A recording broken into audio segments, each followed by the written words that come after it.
Well, guys, we are really excited that we had the opportunity to come here today and just have a conversation about a subject matter that we know, with the caliber of people we've been listening to the last couple days, and the people in here, that masterminding is not a new concept for you. I can tell just looking around. But what we really want to hope to do in having our conversation with you today about it is really talking about the transformational moments and transformation that can happen in your life when you bring mastermind into the game plan. So we're going to talk about just about, in a very short amount of time, because we usually talk about this for hours, how we can make this life-changing for you and how masterminding can become life-changing for you. And if you have been in, microphone. If you've been in a mastermind before and if you know the power of it, what we hope to bring you today is just some ways to deepen your experience when you go back home to your mastermind. And if you've never been in a mastermind before, we hope to inspire you to just run, don't walk, and get yourself involved in some kind of mastermind, whether it's one that you start or whether it's one that you join, because you'll hopefully see the true power of participating in one of these amazing groups. Absolutely. It's been an inspiring thing in our lives. For 20 years or 20 plus years, I've been a part of Mastermind. I think we said collectively together, we've probably been in a Mastermind for 32 years or better. And it has been life-changing. But as brilliant as we know we know that we did not come up with this concept. Clearly, it's been around a very long time. And we talk about where it began. And I think it's important to go back and always look at where something that is brilliant, that is transformational in life comes from. And, so we talked about, when I was trying to prepare for this and try to say, how can we get this conversation down in such a short period of time? And I started looking back at Leonardo da Vinci. And he encompassed so much of what masterminding is all about. And a lot of times, Napoleon Hill is really brought into the forefront when we're talking about masterminding and the mastermind. But, it was brilliant minds long before even him that talked about this concept of masterminding and what it meant. And he had these principles of thinking. He was known for his artistry and his sculpture, but he really had these principles of thinking, these 7 beautiful Italian words that he used to talk about making sure that we're curious in life and that we remain curious about what's going on in life and surround ourselves with people that will question what we think we already know. And he talked a lot about building our awareness of our senses, always being curious, going deeper, building our knowledge base. And one of the words that we even have on the screen, concessione is one of these beautiful Italian words, is really about when speaking to the interconnections we have of people and in between people, and that we seek this out and we crave it. And there's a reason why we crave it. It's a beautiful, beautiful thing. All we've done now is refine that. Yeah, and these principles that Leonardo da Vinci talked about that really do encompass what masterminding is.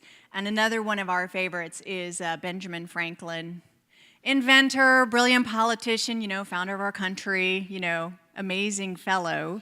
And if you look back at his early years, at age 21, he started a mastermind. He didn't call it that. He called it a junto, or the Leather Apron Club.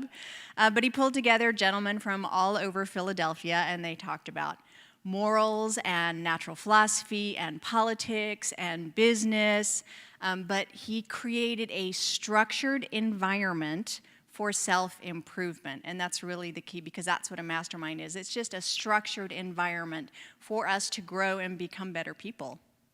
Absolutely. And again, with Napoleon Hill, with the famous book, Think and Grow Rich, which I know we all probably read or know much about, but he really spoke beautifully about bringing that knowledge together. And what I loved about what the quote we have up here is, and it's in a spirit of harmony. And that's when transformation and when we bring this together really starts to happen. And so over time, what we've done and we've learned with masterminding and bringing this knowledge base together is that we have just refined it. We've added process to it. We found structure that works well with it. And when we talk and we want to define a little bit, for those who have never been a part of one, what we've really gone up here on the screen is just defining it a little bit more.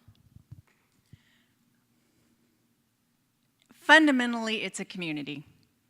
And that's the bottom line. It's a community of colleagues, peers, and/or friends, and you have each other's backs, and you have your best interests at heart. And ultimately we've called it many things, and when you're going through whatever you're going through in life and working, we call it brainstorm, we call it mentoring, advising, accountability partners. But what is essential and what is transformational at some point is when you bring your best self, when you really bring that honesty and that integrity and full of respect for one another and compassion for one another, and you bring that together in a group and elevate to a whole nother level in the structure of working together and brainstorming. And we go on to, Zig Ziglar really brought it to light as well. I love this one. You can get everything in life you want if you'll just help enough other people get what they want. I think that says it all.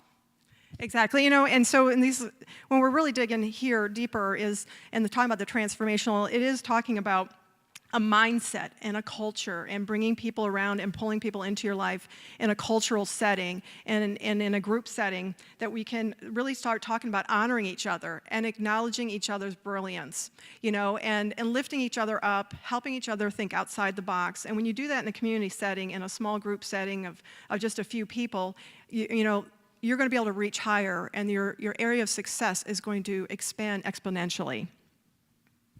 So what Mary Kay and I have tried to do now is bring together the 3 pieces that we found in our years of masterminding have made the most difference for us in the groups that we've been part of.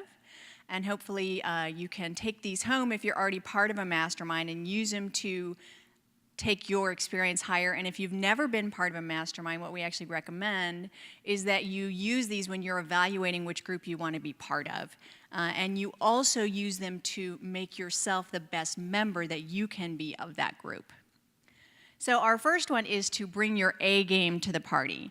And when we say A game, we often think of putting our best foot forward and being a superstar and being amazing and working hard. And of course, we mean those things too. But what we actually bring forward with our A game is the word authentic. It's about being as authentic as you possibly can. Take off the company face. Don't worry about that stiff upper lip. Open up the curtains and let your mastermind in. Let them know your problems. Let them know where you're terrified. Let them know where it's not working, because then they can actually support you and go to work with you. And spend the time and the energy to actually create an environment for that authenticity. So create the confidentiality, create the compassion, create the trust in your structure from the very beginning. Because if this is missing, then the whole thing really doesn't work.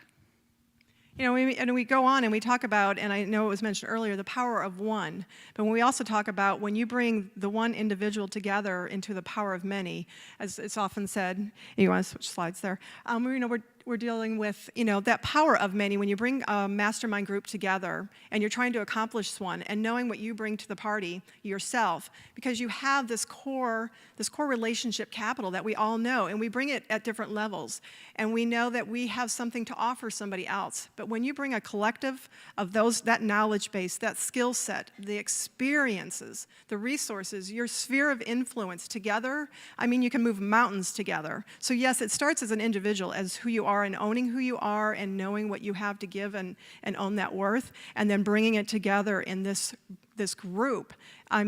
It's just life transformational, and it's something that you all need to bring into your life in many areas. The third piece that we have pulled together for you is something that comes just out of our own experience and research in the years of being in these groups. The most important thing, to me, is that you pick the right people to be in the group with. You really want to focus on pulling together the right group of people. And you want to be the right person for them. You want to be the best person that you can be for them. And these 5 principles really embody that for us. The first one is to plug into the big picture. You want to look for people that know that there is a higher picture for us as human beings, that there is something transformational available to us. There is a higher aspect of being human, and you want to be with people that have their eye on that. And you also want to be with people that are willing to own their own brilliance. As somebody said earlier today, not as an egotistical thing, but they know that's their best gift to give to humanity, and they've made that commitment to develop their own brilliance and taken the responsibility of doing the difficult thing it takes to bring that out in the world. Absolutely, and I think when you're looking over these power principles that we're talking about here, we also have to know that we're not all going to come into them with the same level. We all need to come in knowing that this is what we're all trying to obtain together here, to own each other's brilliance, to really walk each other's talks, to hold you accountable to be the best person that you can be, and you're going to do the same for me. So it's, walking the talk and knowing that I'm going to hopefully help you grow in this area of owning your worth. I'm going to help you grow here, and you're going to do the same for me. The other piece we want to look for is people that have emotional intelligence. I know that's a huge field we can't really even get into at the moment, but I actually even like to say emotional wisdom. You're looking for people that have a low drama quotient. You're looking for people that don't take things personally, ever. They just skip the opportunity to take anything personally, because that gives everybody the chance to be more real. And you're looking for people that know that emotions are important, and they share their emotions, but they don't let them run the group. Absolutely, and it comes back to being real and bringing the authentic self. When you really want it to be transformational, it is. It's all about being real with who you are, being honest, and being willing to step out of your comfort zone to share that with somebody, to share what you're vulnerable in your life and where you need help and who can help you, and knowing that, hey, someone has my back and I'm going to have yours, and not being afraid to share that. So when we bring it all in full circle and we're talking about, really challenging you to say, if you're part of a mastermind group, wonderful. But now look at it and see, how can I go deeper? Am I bringing as much as I can out in each of the people that I'm involved in? If I'm not a part of a mastermind group, look at the value in which it can bring you. I mean, you will move mountains when you bring other people's talents and brilliance together with whatever you're trying to accomplish in life. And so we talk about it. It's also challenging you to look at it in all aspects of your life. Maybe you have a mastermind in just business, but look at it and say, is there something that I can do? Is there a mastermind? Is there a group? Is there someone that I can work with on the other areas of my life, whether it's spiritual, whether it's personal, or what have you? So look and see, where can I go deeper? So back one. Haha. We hope that we have inspired you today to get involved in a mastermind group if you haven't been part of one already, and to see the power that this can bring for you. And that if you're in one, to look deeper and see how you can be more of a contribution and take it higher. And it's just, again, owning your own value, bringing out the best in what you can be. We are honored really to even have this small moment and segment of time to really talk to you about it, but hopefully it will inspire you to take yours to a transformational level. Again, we are honored to be a part of the group and the brilliance that's in this room, and thank you for the time.